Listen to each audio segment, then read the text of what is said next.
আসসালামু আলাইকুম। আমি জুয়েল আছি মালয়েশিয়া পেনাং থেকে, আর আপনারা দেখছেন প্রবাস ও প্রবাসীদের গল্প। তো প্রত্যেকটা প্রবাসী সারা মাস কাজ করে, কাজের টেনশন নিয়েই কাজ করে, কিন্তু সবথেকে বেশি টেনশন তখনই হয় যখন মাস শেষে আমরা বেতনটা হাতে পাই। আর বেতন হাতে পেলেই শুরু হয়ে যায় হিসাব নিকাশ, দিতে হয় পরিবারের খরচ, পড়তে হয় নিজের খরচ, দিতে হয় কিস্তির টাকা, বিভিন্ন ঋণ থাকলে ঋণ পরিশোধ করতে হয়। দেখা যায় মাস শেষে আমরা মোটামুটি ভালো টাকা ইনকাম করতে পারলেও মাস শেষেই আবার ওই হাতটা ফাঁকা হয়ে যায়। কারণ একজন প্রবাসী মানেই মানুষের চাহিদা পূরণ করার মেশিন।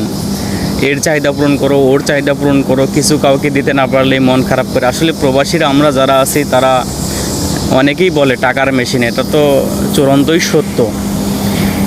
এখন এত টাকা ইনকাম করার পরেও মাস শেষে আমাদের হাতে টাকা থাকে না।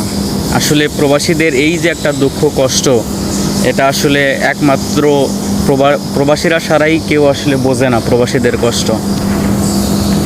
তো সবাই প্রবাসীদের জন্য দোয়া করবেন যাতে সুস্থ সবলভাবে আবার দেশে ইনকাম করেই ফিরতে পারে।